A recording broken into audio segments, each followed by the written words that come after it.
तो दोस्तों, आज की कहानी की शुरुआत होती है एक आदमी डेविड से, जो अपनी कार में कहीं जा रहा था। और वही रास्ते में रेडियो पर खबर चल रही थी कि पूरे शहर में भारी बर्फबारी हो रही है। हालात इतने खराब थे कि सरकार ने लोगों को घरों से बाहर न निकलने की सख्त चेतावनी दी थी। लेकिन इन सब के बावजूद डेविड किसी जरूरी वजह से उस तूफानी रात में सड़क पर था। तेज हवा और बर्फ के बीच उसकी कार धीरे धीरे आगे बढ़ रही थी। कुछ देर ड्राइव करने के बाद उसे सड़क किनारे एक पुराना डाइनर नजर आया। ठंड और थकान से परेशान डेविड ने वहीं रुकने का फैसला किया। अंदर एना के होटल में उस दिन ज्यादा भीड़ नहीं थी। बाहर बर्फीला तूफान तेज होता जा रहा था, इसलिए स्टाफ जल्दी ही घर चले गए थे। अब होटल की पूरी जिम्मेदारी अकेली एना के ऊपर थी। वो खुद भी जगह बंद करके निकलने वाली थी, तभी दरवाजा खुला और डेविड अंदर आया। ठंड से कांपते हुए उसे देखकर एना रुक गई। उसने हल्की मुस्कान के साथ डेविड का स्वागत किया और जल्दी से उसके लिए गर्म कॉफी और एक पाई लाकर उसे दे दिया। लेकिन उसी वक्त हमने देखा कि एना कुछ ज्यादा ही घबराई हुई लग रही थी। वो बार बार अपना फोन देख रही थी और उस पर किसी का कॉल बार बार आ रहा था। हर बार कॉल स्क्रीन पर नाम देखते ही उसके चेहरे का रंग उड़ जाता था। तभी उसकी नजर खिड़की के बाहर गई, जहाँ एक कार आकर रुकी थी। उस कार को देखते ही एना और भी ज्यादा डर गई। ऐसा लग रहा था जैसे जिस इंसान के कॉल उसे परेशान कर रहे थे वो अब यहाँ तक पहुँच चुका था। अचानक होटल का दरवाजा जोर से खुला और एक आदमी अंदर आया। अंदर आते ही वो गुस्से में एना पर चिल्लाने लगा और जबरदस्ती करने लगा। वो बार बार कह रहा था कि उसे अपनी बेटी से मिलना है। तभी सच्चाई सामने आई। वो आदमी एना का एक्स हस्बैंड था। उसकी हालत देखकर साफ पता चल रहा था कि उसने अपना नियंत्रण खो दिया था। वो पहले ड्रग एडिक्ट रह चुका था और इसी वजह से कोर्ट ने उसे अपनी बेटी से मिलने की इजाजत नहीं दी थी। लेकिन आज वो सब भुलाकर एना के सामने खड़ा था। वो एना के करीब आया और उसका हाथ पकड़कर जोर से हिलाया। एना डर के मारे पीछे हटने की कोशिश कर रही थी कि तभी पीछे से डेविड की सख्त आवाज सुनाई दी। उसने कहा कि अब बस यहीं रुक जाओ। वो आदमी पलटा और डेविड को घूरने लगा। डेविड की शांत लेकिन मजबूत मौजूदगी देखकर वो और भड़क गया। गुस्से में वो डेविड की टेबल तक आया, जोर से उसकी कॉफी गिरा दी और टेबल पर रखी पाई पर थूक दिया। फिर उसने जेब से चाकू निकाल लिया और डेविड को उसे धमकाने लगा। पर डेविड पूरी तरह शांत रहा। उसने बिना घबराए उसकी ओर देखा और बोला कि उसके पास सिर्फ दो रास्ते हैं, या तो वो यहीं लड़ाई करे और जेल चला जाए, या फिर घर लौटे, अपनी जिंदगी को संभाले, नशा छोड़ने की कोशिश करे और अपनी बेटी को वापस पाने के लिए सही रास्ता चुने। जेल की बात सुनते ही उस आदमी के चेहरे का रंग बदल गया।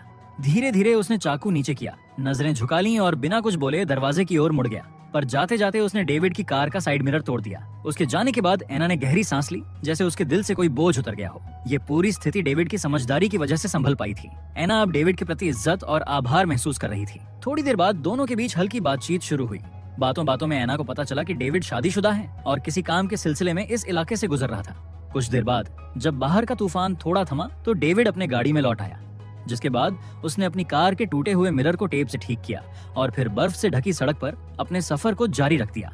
कुछ दूर जाने के बाद डेविड ने देखा कि कार का फ्यूल खत्म होने के कगार पर है, इसलिए वो एक सुनसान फ्यूल स्टेशन पर रुक गया। उसी समय संयोग से वहाँ से एना का एक्स हस्बैंड भी गुजर रहा था। उसके मन में पहले से ही डेविड के प्रति गुस्सा भरा था और अब उसे देखकर उसका गुस्सा और बढ़ गया। वो कुछ करने जा रहा था कि तभी पास में एक पुलिस की कार आकर रुक गई। ये देखकर वो रुक गया और पुलिस के वहाँ से जाने का इंतजार करने लगा। जिसके बाद डेविड ने फ्यूल भरवाया और फिर आगे बढ़ गया। लेकिन उसके पीछे एना का एक्स बॉयफ्रेंड भी लग गया। उसने डेविड की कार को दूर से फॉलो करना शुरू कर दिया। थोड़ी देर बाद डेविड को भी एहसास हुआ कि पीछे कोई उसका पीछा कर रहा है। उसने शीशे में देखा तो पाया कि ये उसी आदमी की कार थी जिसे उसका झगड़ा उस कॉफी हाउस में हुआ था। डेविड समझ गया कि अब ये पीछा कभी खत्म नहीं होगा। उसने गाड़ी की स्पीड बढ़ा दी और कुछ किलोमीटर आगे जाकर एक चाल चली। उसने कार को सड़क के किनारे रोक दिया, इंजन बंद किया और हेडलाइट्स ऑफ कर दी ताकि अंधेरे में कार दिखाई न दे जाए। उसका प्लान काम कर गया। एना के एक्स बॉयफ्रेंड की गाड़ी तेजी से आगे निकल गई, लेकिन उसके मन में एक डर अब भी बना हुआ था, कहीं वो आदमी वापस लौटकर फिर पीछा न करने लगे। इसलिए उसने सामने वाले रास्ते पर बढ़ने का फैसला किया। अब उसकी कार जंगल से निकलती हुई एक पतली और फिसलन भरी सड़क पर चल रही थी।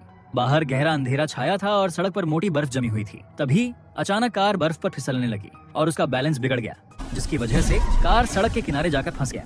डेविड ने पूरी कोशिश की कि गाड़ी दोबारा सड़क पर आ जाए, लेकिन टायर गहरी बर्फ में धंस चुके थे। मजबूर होकर वो बाहर निकला और अपने हाथों से टायरों के पास की बर्फ हटाने लगा। लेकिन ठंड इतनी ज्यादा थी कि उसके हाथ सुन्न पड़ गए, जिसके कारण उसकी उंगलियां जम गईं।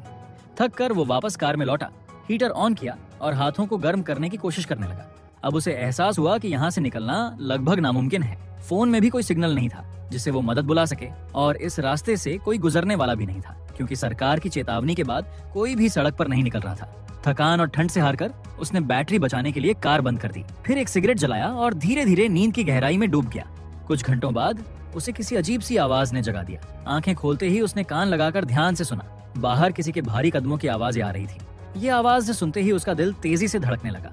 उसने बाहर झांकने की कोशिश की, लेकिन कार की खिड़कियां मोटी बर्फ की परत से पूरी तरह ढकी हुई थीं, जिसकी वजह से बाहर का नजारा उसे ठीक से दिखाई नहीं दे रहा था।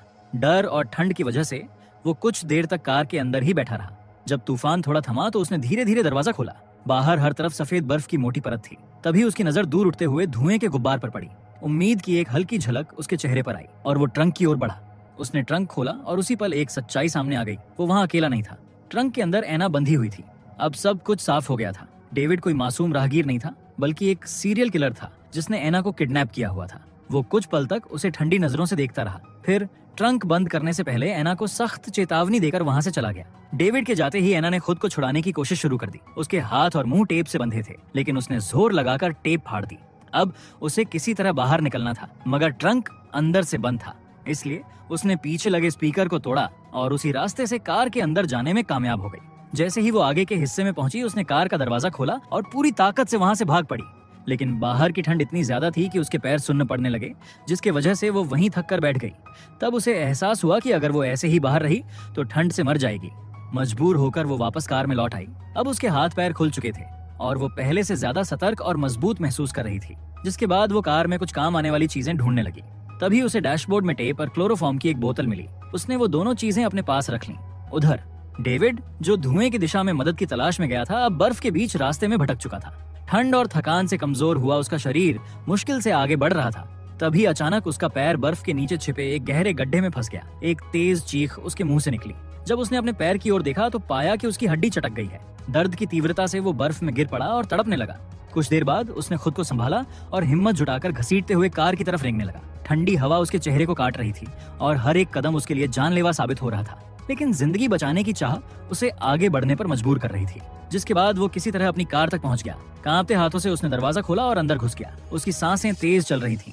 उसने कांपते हुए हाथों से हीटर चालू किया, जिससे उसे थोड़ा आराम महसूस होने लगा। लेकिन उसे जरा भी अंदाजा नहीं था कि एना अब उसके कब्जे से आजाद हो चुकी थी। फिर डेविड ने अपने कोट से चाकू निकाला और अपनी पैंट का एक हिस्सा फाड़ने लगा। जब उसने अपने पैर की हालत देखी तो दर्द से कराह उठा। फिर उसने दांतों में चाकू दबाया और टूटी हुई हड्डी को सीधा करने की कोशिश की। दर्द इतना असहनीय था कि उसकी आंखों से आंसू बह निकले और वही एना ये सब चुपचाप देख रही थी। उसका दिल जोर जोर से धड़क रहा था, लेकिन अब उसे समझ आ चुका था कि अगर उसने कुछ नहीं किया तो ये मौका दोबारा नहीं मिलेगा। तभी डेविड की नजर गलती से ग्लव बॉक्स पर पड़ी। उसे झट से एहसास हुआ कि एना ने खुद को आजाद कर लिया है। डेविड ने चाकू की तरफ हाथ बढ़ाया, पर एना उससे तेज निकली। उसने क्लोरोफॉर्म में भिगा कपड़ा डेविड के मुंह पर दबा दिया और उसने जोर लगाकर उसे पकड़े रखा। डेविड छटपटाकर विरोध करने की कोशिश करता रहा, लेकिन कुछ ही सेकंड में उसकी हरकतें धीमी पड़ गईं और वो बेहोश होकर गिर पड़ा। बेहोशी में उसे एक खौफनाक सपना आया, जहां वो खुद को उसी बर्फीले जंगल में खड़ा पाया और वहीं उसके सामने एक मरा हुआ जानवर था, जिसका खून उसके दोनों हाथों में था। ये देखकर वो डर के मारे चिल्लाया और होश में आ गया। होश में आते ही उसने देखा कि एना ने उसके हाथ स्टीयरिंग व्हील से बांध दिए थे और उसकी गर्दन सीट से कसकर बांधी हुई थी। गुस्से में एना ने तुरंत सवाल किए, तुम मुझे यहाँ कहाँ ले आए हो और मेरा फोन कहाँ है? डेविड ने धीरे धीरे जवाब दिया कि उसने उसका फोन फेंक दिया था और अब उसे खुद भी नहीं पता कि वे कहाँ है। एना ने कहा कि चाहे जो हो, उसकी माँ अब तक जरूर पुलिस को कॉल कर चुकी होगी। लेकिन डेविड ने हल्की हंसी के साथ बताया कि उसने फोन फेंकने से पहले ही उसकी माँ को मैसेज कर दिया था कि वो अपने एक्स हस्बैंड से मिलने जा रही है, ताकि किसी को उसके गायब होने पर शक न हो जाए। ये सुनकर एना का गुस्सा और बढ़ गया। उसने तुरंत डेविड का वॉलेट और फोन चेक किया। फोन में नेटवर्क नहीं था, लेकिन वॉलेट में उसकी कई फर्जी आईडीज मिली। अब एना को पूरी तरह समझ आ गया कि डेविड एक किडनैपर था, जो अलग अलग नामों से लोगों को अगवा करता था और कभी एक जगह ज्यादा देर तक नहीं रुकता था। तभी डेविड ने देखा कि कार का हीटर चालू है। उसने एना से कहा कि अब दोनों एक ही मुसीबत में हैं। अगर कार की बैटरी खत्म हो जाएगी तो दोनों की जान खतरे में पड़ सकती है, इसलिए कार के संसाधनों का समझदारी से उपयोग करना जरूरी होगा। कुछ विचार करने के बाद एना ने उसकी बात मान ली और बैटरी बचाने के लिए हीटर बंद कर दिया। कुछ देर की खामोशी के बाद माहौल फिर तनावपूर्ण हो गया। डेविड ने माहौल को भांपते हुए एना को उकसाने के लिए मुस्कुराया और उसकी निजी जिंदगी पर ताना मारा। ये सुनकर एना का चेहरा सख्त पड़ गया। उसी पल उसे सच्चाई समझ में आ गई। डेविड की शादी और कार में रखी बेबी सीट सब झूठ था। उसने ये सब सिर्फ भरोसा जीतने और अपने शिकारों को बहलाने के लिए बनाया था। गुस्से में एना ने बेबी सीट उठाया और जोर से कार के बाहर फेंक दिया। डेविड, जो अब भी अपने नियंत्रण का भ्रम बनाए रखना चाहता था, शांत आवाज में उसकी हिम्मत तोड़ने की कोशिश करता रहा। उसने कहा कि इतनी ठंड में जागे रहना आसान नहीं होगा, लेकिन एना अब उसके झांसे में आने वाली नहीं थी। उसने बिना कुछ कहे क्लोरोफॉर्म वाला कपड़ा उठाया और एक झटके में डेविड के मुंह पर दबा दिया। कुछ ही पलों में डेविड फिर बेहोश हो गया। उसकी चेतना धीरे धीरे धुंधली पड़ने लगी और वहीं डरावना सपना फिर लौट आया। उसने खुद को उसी बर्फ से ढके जंगल में खड़ा पाया, पर इस बार उसके मुंह से खून बह रहा था और शरीर बुरी तरह कांप रहा था। तभी उसे पीछे किसी की मौजूदगी का एहसास हुआ, जैसे कोई साया धीरे धीरे उसकी ओर बढ़ रहा, और अचानक वो झटके से नींद से जाग गया। इसके बाद एना को टॉयलेट जाने की जरूरत महसूस हुई। डेविड ने मुस्कुराते हुए कार में रखी बोतल उसकी तरफ बढ़ाई और मजाक में बोला कि दोनों इसे पॉटी के लिए इस्तेमाल कर सकते हैं। ये सुनकर एना का चेहरा सख्त हो गया। उसने ठंडे लहजे में कहा कि वो जरा भी न हिले, और ये बोलकर वो कार से बाहर निकल गई। उसे पता था कि बाहर का मौसम खतरनाक है, लेकिन उसके पास और कोई विकल्प नहीं था। जैसे ही एना बाहर गई, डेविड ने मौके का फायदा उठाया और अपने बंधे हुए हाथ छुड़ाने की कोशिश करने लगा। कुछ देर तक संघर्ष करने के बाद जब उसने देखा कि एना वापस लौट रही है, तो उसने फौरन कार के सारे दरवाजे अंदर से लॉक कर दिए ताकि एना बाहर ही रह जाए और ठंड से मर जाए। एना अचानक हुए इस धोखे से हैरान रह गई, लेकिन उसने हार नहीं मानी। गुस्से में उसने बाहर पड़ी बेबी सीट को उठाया और पूरी ताकत से कार की खिड़की पर मारना शुरू कर दिया। कुछ ही वार में शीशा टूट गया और वो झटके से अंदर घुस गई।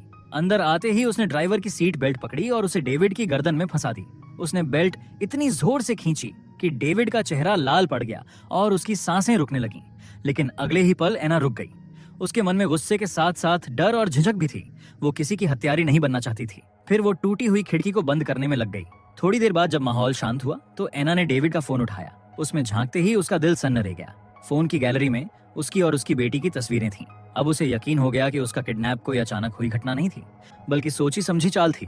डेविड के गहरी नींद में जाने का फायदा उठाकर एना ने कार की तलाशी ली। उसे एक बैग मिला जिसमें कई तस्वीरें, नोट्स और महिलाओं से जुड़ी जानकारी थी। कुछ देर बाद जब डेविड जागा तो एना ने उसे घूरते हुए सवाल किया कि वो कब से उसका पीछा कर रहा था और आखिर उसने उसे ही क्यों चुना। डेविड शांत आवाज में बोला कि वो कोई खास नहीं थी, बस एक आसान निशाना थी, एक ऐसी औरत जिसके गायब होने पर कोई उसे ढूंढने नहीं आता था। फिर उसने पूछा कि कितनी और लड़कियां उसके जाल में फंसी थीं। डेविड ने लापरवाही से जवाब दिया कि उसने कभी गिनने की जरूरत नहीं समझी। ये सुनकर एना के अंदर का गुस्सा फूट पड़ा। उसने डेविड के बैग से सारे नाम जोर जोर से पढ़ने शुरू किए और हर फाइल उस पर फेंकती गई। जैसे ही उसने पहला नाम पढ़ा, कैसी बेकरमैन, वो धीरे से बोला कि कैसी उसकी पहली शिकार थी। और वो दिन उसे आज भी साफ साफ याद था, जब वो सड़क के किनारे खड़ी लिफ्ट मांग रही थी और मैंने पहले से अपनी कार में झूठे सुराग तैयार कर रखे थे, जैसे हाथ में शादी की अंगूठी और सीट पर बच्चों के खिलौने। कैसी ने थोड़ी झिझक के बाद कार में बैठने की गलती कर दी, जिसके बाद दोनों साथ में चल पड़े। लेकिन थोड़ी दूर जाने के बाद डेविड ने अचानक रास्ता बदल दिया। तभी कैसी को उस पर शक हुआ। डेविड ने ये शक दूर करने के लिए उसे बोला कि उस रास्ते पर ट्रैफिक हो सकता है, मगर कैसी उसकी आंखों में झलकती बेचैनी पहचान चुकी थी। उसने उतरने की जिद की, लेकिन डेविड ने उसकी बात नहीं मानी। जब कैसी ने चिल्लाना शुरू किया और पुलिस को बुलाने की धमकी दी तो डेविड का गुस्सा फूट पड़ा। उसने झपट कर उसका गला पकड़ लिया और चाकू निकालकर उसकी चीख हमेशा के लिए खामोश कर दिया। उस दिन के बाद से वो खुद को बहुत काबिल समझने लगा था, लेकिन जब उसे पता चला कि कैसी एक जज की बेटी थी, तब पुलिस हर जगह उसकी तलाश में थी, जिसके कारण उसे कई महीनों तक छिपकर रहना पड़ा। तभी से उसने फैसला कर लिया था कि अब वो सिर्फ ऐसी औरतों को निशाना बनाएगा जिनके गायब होने पर कोई सवाल नहीं उठाया जाएगा।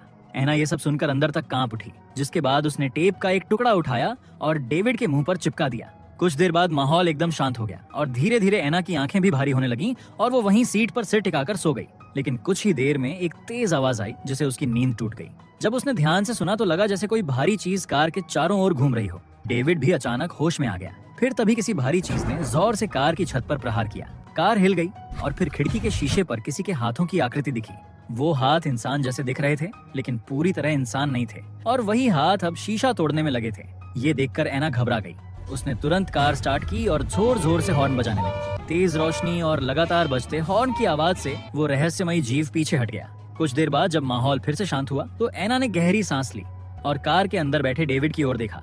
उसकी नजर अब भी खिड़की के बाहर जमी हुई थी। बाहर फैली सफेदी और उस अंधेरे जंगल को देखकर उसके मन में एक अजीब सी बेचैनी उठी। तभी उसे एक पुरानी कहानी याद आई जो उसने सालों पहले इन पहाड़ों के बारे में सुनी थी। वो बोली कि इन बर्फीले पहाड़ों के बारे में कहा जाता है कि यहाँ के जंगलों में एक शापित आत्मा रहती है, एक ऐसी बुरी शक्ति जो इंसान के अंदर के अंधकार से जन्म लेती है। कहते हैं जब कोई इंसान अपने ही जैसे लोगों का खून बहाता है तो वही आत्मा उसके पीछे पड़ जाती है। लोगों का विश्वास था कि अगर ये आत्मा किसी के सपनों में दिखाई दे तो समझ लो अब बहुत देर हो चुकी है, क्योंकि वो इंसान अब इंसान नहीं रहता। वो खुद एक भूखा न रुकने वाला राक्षस बनने के लिए शापित हो जाता है। माहौल और भी भारी हो गया था। तभी कार की बैटरी खत्म हो गई। अब ठंड इतनी बढ़ गई थी कि एना कांपते हुए डेविड के पास आ गई और उसके शरीर की गर्मी से खुद को बचाने की कोशिश करने लगी। उसके हाथ में अब भी चाकू था जिसे उसने कसकर पकड़ा हुआ था। माहौल कुछ देर के लिए शांत था। डेविड ने इस खामोशी को तोड़ते हुए अपने बचपन की बातें बताना शुरू किया। उसने कहा कि उसका बचपन बहुत दर्दनाक था और वो चाहता था कि एक बेहतर इंसान बन पाता, लेकिन अब बहुत देर हो चुकी थी। एना कुछ पल चुप रही, फिर वो भी बोली कि उसका बचपन भी कुछ अलग नहीं था। वो एक ऑर्फनेज में पली बड़ी थी, जहाँ उसके पिता ने उस पर जुल्म किए थे। पर जब उसकी बेटी एला पैदा हुई तो सब कुछ बदल गया। तब उसने ठान लिया था कि अब वो वही गलती नहीं दोहराएगी और अपनी बेटी को वो जिंदगी देगी जो उसे कभी नहीं मिली थी। फिर एना ने सीधे डेविड की आंखों में देखा और ठंडे स्वर में कहा कि उसके किए गए पापों का कोई बहाना नहीं। चाहे उसका बचपन जैसा भी रहा हो, उसने जिनकी जिंदगियां छीनी वो अब कभी वापस नहीं आएगी। लेकिन डेविड के चेहरे पर कोई पछतावा नहीं था। वो मुस्कुराया और बोला कि ठंड में हर चीज कमजोर पड़ जाती है, यहाँ तक कि वो टेप भी जिसने उसे बांध रखा था। इसके साथ ही उसने झटके से अपना हाथ छुड़ाया, चाकू छीना और एना पर झपटा। अचानक सब कुछ तेजी से होने लगा। डेविड ने उसके कान के पास झुककर कुछ फुसफुसाया, जिससे एना का गुस्सा फट पड़ा। उसने पूरी ताकत से उसका मुकाबला किया। कार के अंदर जोरदार संघर्ष शुरू हो गया। इसी अफरा तफरी के बीच बाहर से एक अजीब सी गुर्राहट की आवाज गूंजी और अगले ही पल कार का शीशा जोरदार धमाके के साथ टूट गया। ठंडी हवा और उड़ती बर्फ के बीच उन्होंने देखा कि एक विशाल हिरण जैसे सींगों वाला आदमी कार के सामने खड़ा था। डेविड कुछ समझ पाता इससे पहले ही उस जीव ने उसे पकड़ लिया। ये देखकर डेविड डर के मारे एना की जैकेट पकड़ने लगा, लेकिन एना ने झटके में अपना जैकेट उतार दिया और खुद को छुड़ा लिया। फिर उसने पूरी ताकत से एक किक मारी, जिससे डेविड का सिर डैशबोर्ड से टकराया और वो कार से बाहर जा गिरा। डेविड के खींचे जाने के बाद एना ने फौरन कार के सारे दरवाजे लॉक कर दिए। उसे डर था कि वो डरावना जीव कहीं वापस न आ जाए, इसलिए उसने खुद को बचाने के लिए कार के ट्रंक में छिपने का फैसला किया। उसके पास कोई मोटे कपड़े नहीं थे, इसलिए बर्फ की सर्दी अब उसके शरीर को सुन्न करने लगे थे। लेकिन किस्मत अभी भी उसके साथ थी, क्योंकि कुछ देर बाद बर्फीला तूफान थमने लगा और उसी वक्त सड़क पर बर्फ हटाने वाली मशीनें वहां पहुंच गईं और उस ड्राइवर की नजर एना की कार पर पड़ी। कार बर्फ में आधी दबी हुई थी। जब उसने पास आकर झांका तो उसे कार के आसपास बिखरे खून के निशान और डेविड के कुछ शरीर के हिस्से दिखाई दिए। डरते हुए उसने कार की तलाशी ली, लेकिन अंदर कोई नहीं था। फिर उसने ट्रंक खोला और वहां एना मिली, जिंदा लेकिन ठंड से नीली पड़ चुकी थी। उसकी सांसें धीमी थीं, पर वो अब भी जीवित थी। और इसी रहस्यमयी सन्नाटे के साथ कहानी यहीं खत्म हो जाती है। अगर आपको एक्सप्लेनेशन अच्छा लगा हो तो वीडियो को लाइक और कमेंट जरूर करें। ऐसी ही और मजेदार और अनोखी कहानियों के लिए चैनल को सब्सक्राइब करना ना भूलें।